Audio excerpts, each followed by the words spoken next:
अभी देश का बजट पेश हुआ संसद में, बड़ा हो हल्ला मचा। विपक्ष ने बहुत हल्ला मचाया। विपक्ष ने कहा कि ये देश का बजट नहीं है, ये बिहार और आंध्रा का बजट है और पूरे बजट में देश की अनदेखी की गई है और कोशिश की गई है कि इन्हीं दो। और इस पे बजट पे जो बहस हुई, उस पे जो बड़े नेताओं का बहस है, उसको आपने सुना ही है। राहुल जी को सुना होगा आपने, अखिलेश जी को सुना। लेकिन कल मैं सुन रहा था कुमारी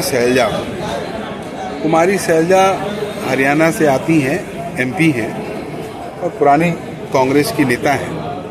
बहुत ही शालीन तरीके से, बहुत ही लॉजिकल तरीके से उन्होंने बजट के बारे में विस्तार से अपनी बात रखी। चूंकि बजट जटिल विषय है, हमें बहुत समझ में नहीं आता है और हमको लगता है कि देश के बड़े हिस्से को बजट समझ में नहीं आता है। तो इतना पैसा सरकार ने इधर दिया, उधर दिया, ये किया, वो किया, वो पैसों का केवल आंकड़ा हम आप समझ लें। पैसा कितना कहाँ गया, कितना पहले गया था, कितना अब गया, इतना सभी कुछ समझ के, इतनी ही हमारी समझदारी बजट के प्रति होती है, उसका प्रभाव आगे चल के दिखता है। तो ये तो बजट का एक मसला है। तो इसमें लेकिन कांग्रेस सांसद को सुनते हुए बड़ा अच्छा लगा कि बजट के बारे में बहुत बारीकियों से उन्होंने अपनी बात रखी। आप भी सुनिए जरा, अच्छा लगेगा। नमस्कार सर, मैं सबसे पहले बधाई देना चाहूँगी बतौर महिला फाइनेंस मिनिस्टर को, वित्त मंत्री महोदया को, कि इन्होंने 7 बार बजट पेश किया है, 6 बार बजट पेश किया है। साथ में बतौर कांग्रेस एमपी मुझे इस बात की भी खुशी है कि इन्होंने बहुत बड़ा दिल दिखाया है और हमारा मैनिफेस्टो पढ़ा, जिसे बड़ी मेहनत के साथ हमने तैयार किया। हमने कोई गारंटी इनकी सरकार की तरह, मोदी जी की गारंटी की तरह नहीं कहा, लेकिन हमारे नेता राहुल गांधी जी ने पूरे देश में जा जाकर लोगों को गले लगाकर, उनकी दुख तकलीफ समझकर इस मैनिफेस्टो को सबके साथ मिलकर तैयार किया। और इन्होंने हमारा मैनिफेस्टो पढ़ा, अपनी गारंटी को साइड में रखा और हमारे मैनिफेस्टो को लागू किया। मैं इनकी बहुत शुक्रगुजार हूँ। अब मैं इस बजट को क्या बोलूं? कुर्सी बचाओ बजट बोलें, विकसित बजट नहीं लेकिन विचलित बजट बोलें, या फिर एक और जुमला बजट बोलें, क्योंकि फिर बार बार हमें जुमले नज़र आते हैं इसमें। आपने 4 लोगों की बात की, लेकिन ये 4 कौन लोग हैं? गरीब, महिलाएं, युवा, हमारा अन्नदाता किसान। लेकिन इनकी गिनती कैसे हो? क्या मालूम पड़े कौन क्या है? क्या मालूम पड़े कि ये योजनाएं किसके लिए बनाएं? क्या मालूम पड़े कि टारगेट ग्रुप कौन है? अगर आप कास्ट सेंसस नहीं करेंगे, अगर आप सेंसस को सार्वजनिक नहीं करेंगे, राहुल जी ने, हमारे नेता ने मांग की कि सेंसस किया जाए, कास्ट सेंसस किया जाए, लेकिन ये सरकार चुप्पी साधे। एंड आई वंडर कि इसके बारे में इनके सहयोगी नीतीश कुमार जी क्या कहना चाहेंगे कास्ट सेंसस के बारे में। उन्हें तो बहुत कुछ मिला है, लेकिन सर ये बजट है किसके लिए ये भी तो पता चले। क्या केवल 2 राज्यों को ही उन पर मेहरबानी हुई है, या पूरे देश पर भी कुछ नज़र डाली गई? ऐसा नज़र नहीं आता कि 2 राज्यों के अलावा कुछ दिखा हो, या फिर भाजपा शासित प्रदेशों के अलावा कुछ नज़र आता हो। सर, मुझे याद आता है कि जब माननीय प्रधानमंत्री जी मोदी जी माननीय मुख्यमंत्री होते थे और उस समय हमारी सरकार थी और वो एनडीसी की मीटिंग में आते थे, अब तो खैर एनडीसी भी नहीं रहा, और वो हमेशा कोऑपरेटिव फेडरलिज्म की बात करते थे। अब शायद वो शब्द पूरी शब्दावली से निकल चुका है, कम से कम भाजपा की और सरकार की शब्दावली से निकल चुका है। लेकिन 2 राज्यों को भी मैं थोड़ा आगाह करना चाहूँगी। नीतीश जी तो हमारे साथ पुराने रह चुके हैं, 10वीं लोकसभा में थे, सब समझते हैं। नायडू जी भी बहुत अनुभवी हैं, राजनीतिज्ञ हैं। इनकी बातों पर ना जाएं। आज बेशक लगता हो कि बहुत कुछ दिया है, लेकिन नज़र फेरते देर नहीं लगती। तो इसलिए उनको भी मैं आगाह करना चाहूँगी, आज खुशियाँ मनाएं, लेकिन समय बदलते देर नहीं लगेगा सर। तो ये जो बजट पेश किया गया, इसमें जो इन्होंने गारंटी की बात की, शायद लोगों को विश्वास नहीं हुआ और इसीलिए 303 से लेकर 241 पर आ गए। विश्वास पैदा करना इनका काम है। इन्होंने विश्वास खोया और तभी ये डाउनस्लाइड हुआ। आज के दिन भी जब बातें होती हैं बजट में, हम सुनते हैं तो ऐसा लगता है कि कुछ पर मेहरबान और बाकियों को दरबान बना दिया गया है। दरवाजे के बाहर खड़े रहो, अगर मेहरबानी होगी तो शायद आपको कुछ मिल पाएगा। सर, जब प्राकृतिक आपदा की भी बात होती है, भाजपा शासित प्रदेशों के लिए तो सेंट्रल असिस्टेंस की बात की गई बजट में, लेकिन हिमाचल प्रदेश की जब बात हुई तो एक्सटर्नल एजेंसीज़ की बात आ गई वहाँ पर कि उनके माध्यम से मदद की जाएगी। ऐसा भेदभाव क्यों? ये नहीं होना चाहिए और इसकी हम घोर निंदा करते हैं कि आप सबके साथ ऐसे भेदभाव। और फिर एक बात और सर, हरियाणा, महाराष्ट्र, झारखंड और शायद जम्मू कश्मीर चुनाव की ओर जा रहे हैं, पर ऐसा लगता है कि सरकार ने पहले ही हार मान ली। इन राज्यों का जिक्र तक नहीं, 3 राज्यों का जिक्र तक नहीं हुआ, कुछ दिया तक नहीं। और दुख इस बात का है कि आज 3 केंद्रीय मंत्री हैं हरियाणा से केंद्र में, एक तो मुख्यमंत्री भी रह चुके, लेकिन हरियाणा को कुछ नहीं मिला। मुझे मालूम नहीं कि अंदरूनी इनकी क्या बातें होती हैं, वो तो खैर सार्वजनिक हो नहीं सकती, लेकिन दुर्भाग्य है मेरे राज्य का, हरियाणा का, कि 3 केंद्रीय मंत्री होने के बाद भी हमें हरियाणा को ये कुछ ना दे पाए हैं और नाम तक लेना मुनासिब नहीं समझा। सर, किसान की बात है, किसान की आय दुगनी करने की बात कही गई। स्वामीनाथन कमेटी रिपोर्ट की बात लागू करने की शुरू में की थी, लेकिन बहुत कन्वीनियंटली, आसानी से अब स्वामीनाथन कमेटी रिपोर्ट का नाम तक नहीं लिया जाता है। एग्रीकल्चर का, कृषि सेक्टर का बजट आधे के करीब हो गया है। 2019-20 में जहां 4.97% था, इस बजट में आपने 2.74% करके छोड़ दिया है। बात करते हैं एमएसपी की। एमएसपी के बारे में कहा गया माननीय वित्त मंत्री जी ने कि आपने बहुत से उपजों को इस बार एमएसपी दिया है, लेकिन क्या आपने स्वामीनाथन कमेटी रिपोर्ट के मुताबिक फॉर्मूला अपनाया है? C2 plus 50%? नहीं, बिल्कुल नहीं, क्योंकि आप भूल चुके हैं उसे।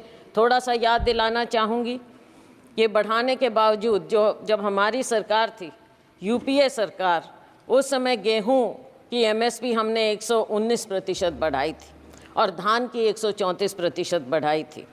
लेकिन मोदी जी की सरकार में केवल 47% गेहूं और 50% धान बढ़ाई गई है। तो इसमें पीठ थपथपाने का तो कुछ नज़र आता ही नहीं। आज के दिन इतनी अग्रेरियन क्राइसिस है, खास करके हमारे राज्यों में, लेकिन उसकी ओर कोई ध्यान नहीं है। किसान बैठा रहे, साल से ऊपर बैठा रहा, लेकिन उसकी ओर ध्यान नहीं दिया।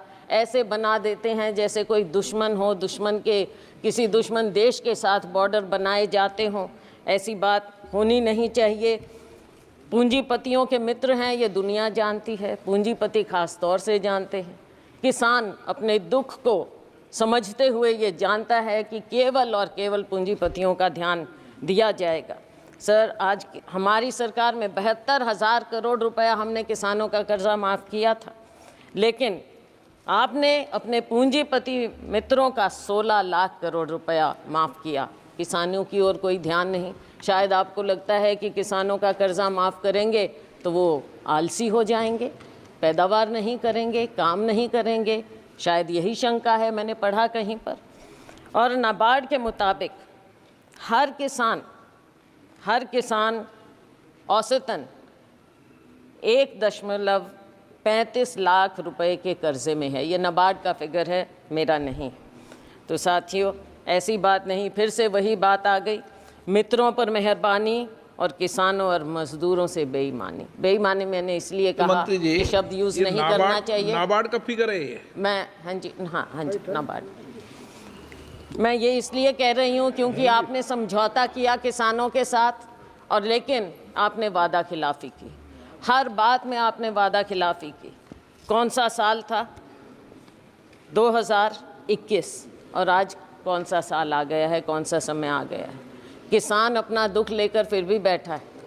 किसान को आप उग्रवादी मत करिए, लेकिन आप उसको मजबूर मत कीजिए उग्र होने पर। और मजबूर और मजदूर दोनों बना दिया है आपने, किसान को, मजदूर को, किसी और ध्यान नहीं है। और इसके ऊपर एक और फसल बीमा योजना हमारे यहाँ अपने प्रदेश की मैं बात कर सकती हूँ। फसल बीमा योजना से आप किसान से पैसा तो ले लेते हैं प्रीमियम, लेकिन जब मुआवजा देने की बात आती है तो वो सालों साल बैठा रहता है। मेरी अपनी कॉन्स्टिट्यूएंसी में नरवाना में 3 साल से किसान बैठा है मुआवजे के लिए, उसकी और कोई ध्यान नहीं। 3,40,000 करोड़ रुपया आपको प्रॉफिट मिला है बीमा कंपनियों को, लेकिन जब किसान को देने की बात आती है तो वो दर दर भटकता रहता है, कोई उसकी ओर ध्यान नहीं। माननीय अध्यक्ष महोदय, किसान धरने पर बैठा रहा। 736 किसान शहीद हो गए, चले गए इस दुनिया से, लेकिन उनके बारे में एक भी शब्द नहीं बोला गया, ना उन्हें कुछ देने की बात की। आज भी हरियाणा और पंजाब शंभू बॉर्डर पर किसान बैठा है, मजबूर है, लोगों को आने जाने की भी तकलीफ है, लेकिन आप उस मजबूर किसान की ओर देखना तक नहीं चाहते, और वो उस बॉर्डर पर बैठा है। किसान क्या मांग रहा है? आप एमएसपी देने की बात करते हैं, लेकिन बात तो लीगल गारंटी की है। इस वादे को क्यों नहीं याद करते? किसान को जब तक आप लीगल गारंटी नहीं देंगे उसके एमएसपी की, तब तक आप किसान के साथ इंसाफ नहीं कर सकते। और ये किसानों से आप पूछ लीजिए, हम जिस अन्नदाता की आपने बात की, अगर अन्नदाता कमज़ोर होगा तो ये देश कभी आगे पनप नहीं सकता, ना किसी का विकास होगा और ना ये विकसित भारत हो सकता, अगर किसान और मजदूर इस तरह से मजबूर हो जाएगा। हमने अपने मैनिफेस्टो में उनको लीगल गारंटी की बात की। अगर ये हमारा मैनिफेस्टो का ये बिंदु देते तो बहुत अच्छा होता। सर, मज़दूरों की दयनीय स्थिति और ख़ास तौर से ग्रामीण मज़दूर की जो स्थिति हो गई, भारतीय जनता पार्टी के मोदी सरकार के 10 साल में मजदूरी वृद्धि केवल 1% हर साल की गई, उससे भी कम। और अगर मनरेगा की बात करें, मुझे दुख इस बात का हुआ कि मनरेगा का एक बार भी नाम नहीं लिया गया इस पूरे बजट में। और मनरेगा तो वो है जिसे आप पहले नाकारते थे, फिर आपने समझा, आपने उसको अपनाया। बेशक हम पर कटाक्ष करके माननीय प्रधानमंत्री जी ने मनरेगा को अपनाया, लेकिन अपनाया। और अगर कोई सेवियर था कोविड में ग्रामीण क्षेत्र में तो वो मनरेगा था, और आप आज मनरेगा को भूल गए। मनरेगा बजट समय से याद ही नहीं रखते हैं।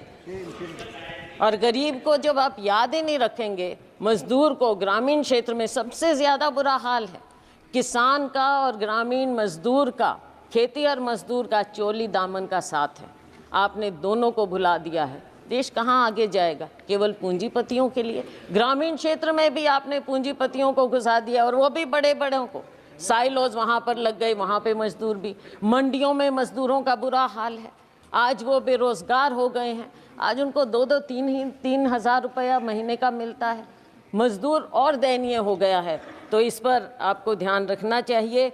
न्यूनतम वेतन प्रतिदिन का 400 रुपया होना चाहिए। ये देश भर की डिमांड है और हम कहते हैं कि हमारा समय आएगा, हम 400 रुपया ज़रूर करेंगे और ये होना चाहिए। सरकार को इस बात को मानना चाहिए, गरीब की बात को मानना चाहिए, मनरेगा की बात को, कि न्यूनतम मूल्य, न्यूनतम वेतन आप 400 रुपया करें।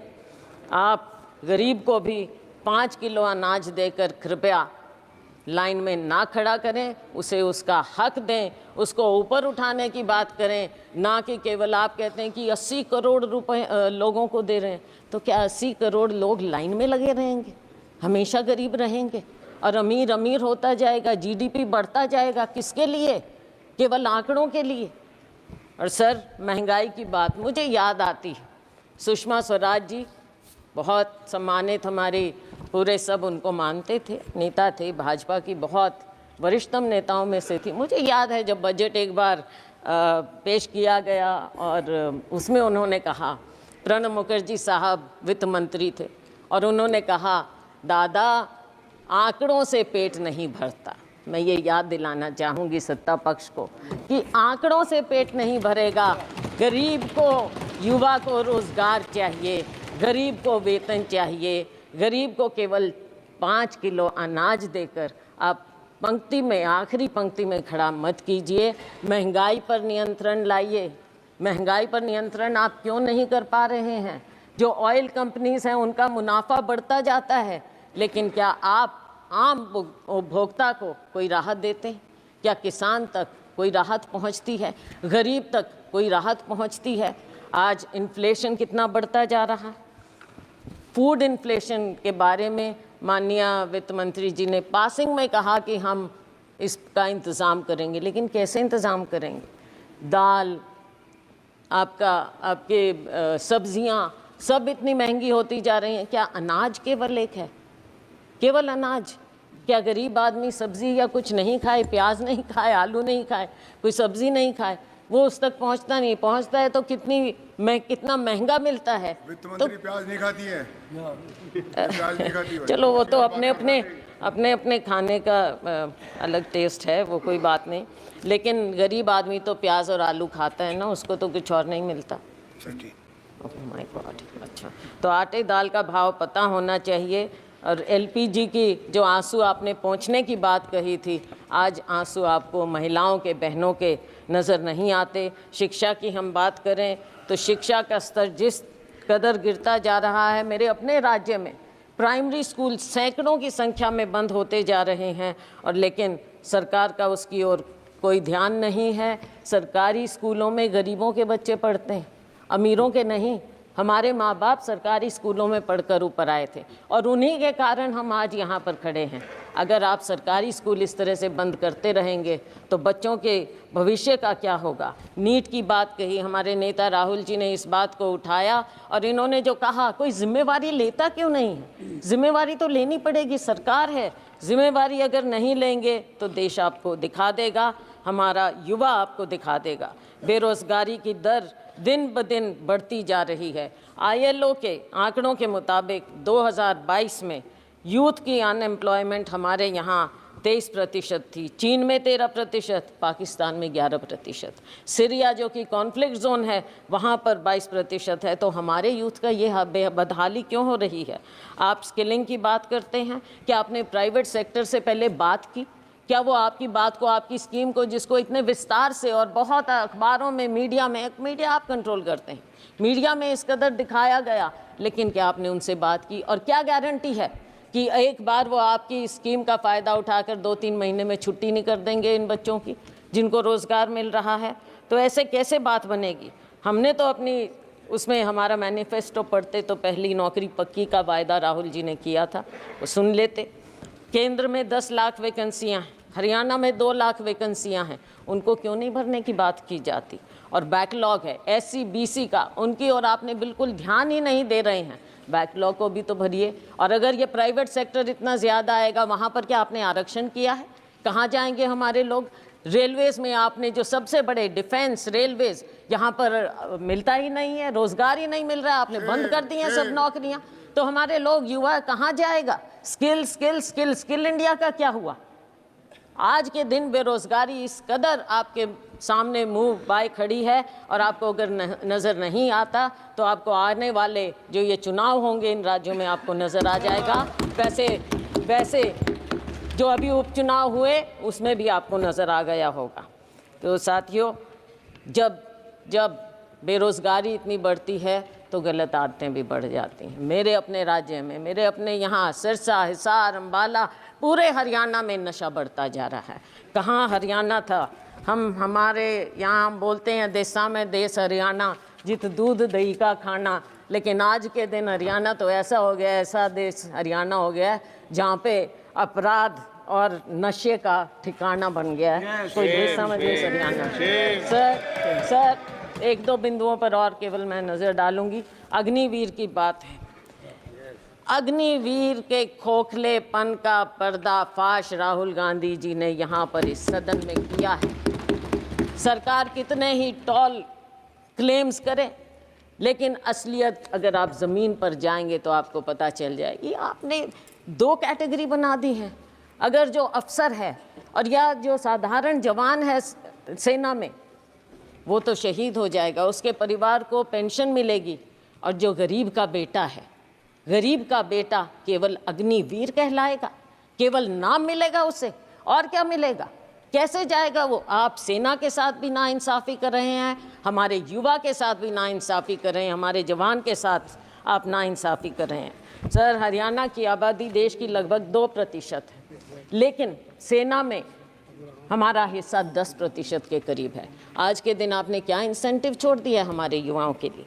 कुछ नहीं छोड़ा। ये योजना पूरी तरह से युवा विरोधी है, जवान विरोधी है और सेना विरोधी है। हम डिमांड करते हैं कि आप अग्निवीर योजना को इमीडिएटली ख़त्म कीजिए और जय जवान जय किसान के नारे को फिर से बुलंद कीजिए। किसान को भी खुशहाल करिए, जवान को भी खुशहाल करिए। सर, SCBC की बात मैंने कही, ना बैकलॉग खत्म किया जा रहा है और ना नई नौकरियां मिल रही हैं, ना प्राइवेट सेक्टर में कुछ इनके लिए है, और ना इनकी scholarship, pre matric, post matric scholarship के साथ जो जिस तरह से नाइंसाफ़ी की जाती है, समय पर बच्चों को दिया नहीं जाता। हरियाणा में मेडिकल 9,000 से ज़्यादा, 10,000 के करीब स्टूडेंट थे, 3-4 साल से नहीं दी उनको स्कॉलरशिप। जब चुनाव आया तब आपने रिलीज़ की। इसमें भी राजनीति, गरीबों के साथ, हमारे SCBC के साथ भी राजनीति आप ऐसे करेंगे? क्या इतनी किल्लत है पैसे की कि आप गरीब से गरीब को उसकी स्कॉलरशिप नहीं देना चाहते? डॉक्टर अंबेडकर स्कॉलरशिप से आगे बढ़े थे। डॉक्टर अंबेडकर इकोनॉमिस्ट थे, लेकिन अगर आप बच्चों को मौका ही नहीं देंगे, वो कहाँ से आगे निकलेंगे? माननीय सदस्य, ये संसद है, हरियाणा विधानसभा नहीं है, इसका जवाब कैसे देंगी? सर, बजट है, सर, बजट तो है, बजट में राज्य की अनदेखी। सर, आप अध्यक्ष हैं लेकिन राजस्थान से प्यार रखते हैं। राजस्थान विधानसभा बोलूँगा। सर, आपने स्पेशल कंपोनेंट प्लान खत्म कर दी, सब प्लान बंद कर दिया और सारे फंड्स डाइवर्ट किए जाते हैं। अब एक आध दिन पहले हिंदुस्तान टाइम्स में रिपोर्ट थी, मध्य प्रदेश में फंड्स डाइवर्ट कर दिए। किस चीज़ के लिए? गौशालाओं के लिए। गौशाला दे रहे हो तो ये कहाँ से ये डाइवर्जन हो रहा है? सरेआम डाइवर्जन हो रहा है। क्यों डाका डाल रहे हैं गरीबों के बजट पर, SC ST के बजट पर? सर, जहाँ तक कि हेल्थ की बात है, हेल्थ का एक्सपेंडिचर भी गिरता चला जा रहा है, और पिछले समय में 2% के करीब आपने 2 साल बजट एस्टिमेट्स में और एक्सपेंडिचर में फ़र्क आ गया है सर, तो आगे वो गिरता ही चला जाएगा। और सर, आपकी कमिटमेंट हेल्थ सेक्टर में कोविड में देखा, लेकिन उसके बाद भूल गए। मैं एक और, आप सर बुरा नहीं मानना, अपना राज्य होता है, थोड़ा सा मेरे को बोलने दीजिए। सर, हरियाणा में माननीय प्रधानमंत्री जी ने फाउंडेशन स्टोन रखा था आयुष यूनिवर्सिटी का, क्या हुआ उसका? आज तक एक पत्थर नहीं लगाए कुरुक्षेत्र में, एक पत्थर। माननीय वित्त मंत्री जी पता करें। और सर, सिरसा में मेडिकल कॉलेज का नींव पत्थर माननीय प्रेसिडेंट साहब ने, राष्ट्रपति महोदया ने रखा, वहाँ भी टेंडर तक नहीं हुआ है। तो कैसे होगा? ये हेल्थ के प्रति है। आप बच्चों के बारे में एक शब्द नहीं, कुपोषण सबसे ज़्यादा सबसे ज़्यादा हमारे ग्लोबल हंगर इंडेक्स के मुताबिक 2023 के मुताबिक 125 देशों में इंडिया की दर 111 है। पिछले साल 107 थी, इस साल 111 पर हम आ गए हैं। भूखमरी, कुपोषण, बच्चों के लिए क्या हो रहा है, अब वर्किंग महिलाओं के लिए, महिलाओं की बात अगर हमारी बात सुन लेते, राहुल जी ने प्रॉमिस किया कि हर गरीब परिवार में हम एक महिला को 1 लाख रुपया देंगे। अगर आप दे देते महिलाओं का तो अपने आप उद्धार हो जाता।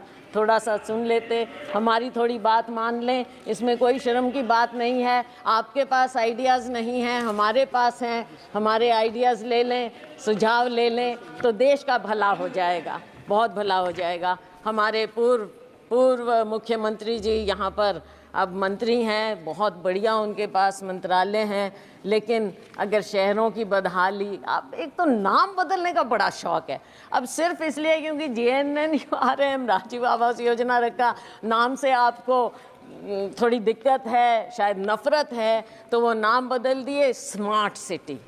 अब सर स्मार्ट सिटी फरीदाबाद में आप अगर 2 कदम पर है Faridabad, it is an overgrown urban slum. कहाँ से स्मार्ट सिटी है वो, किस हिसाब से, कचरे के ढेर हर जगह।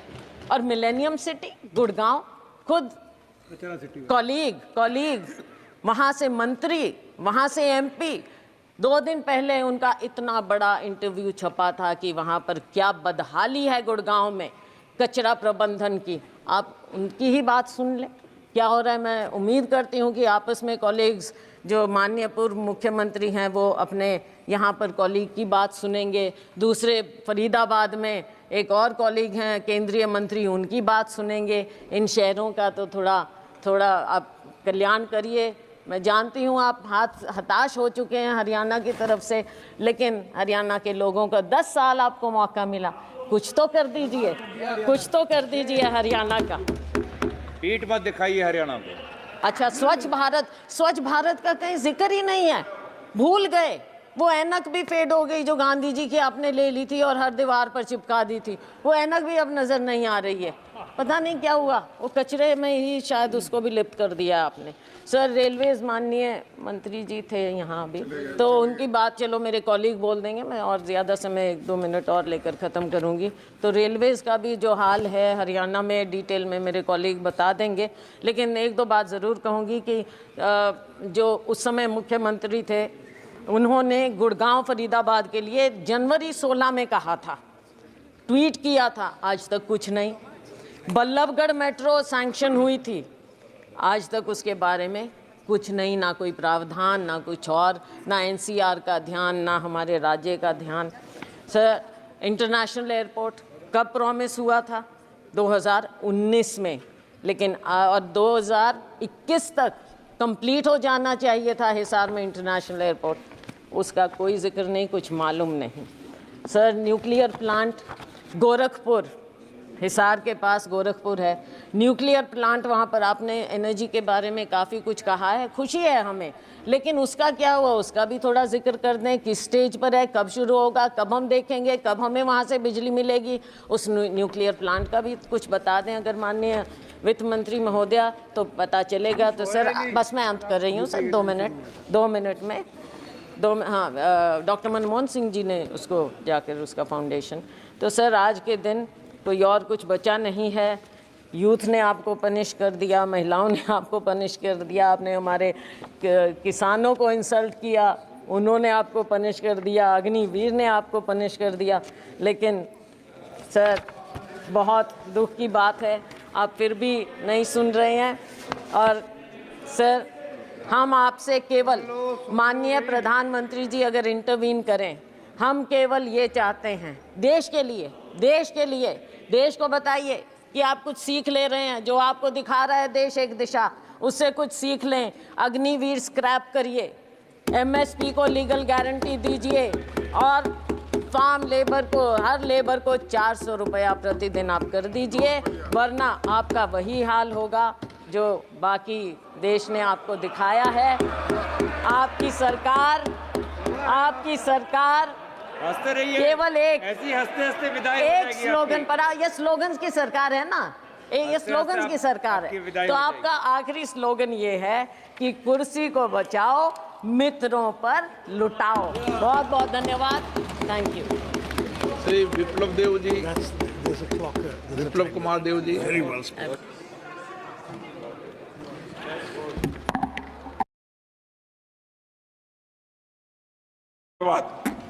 मान्य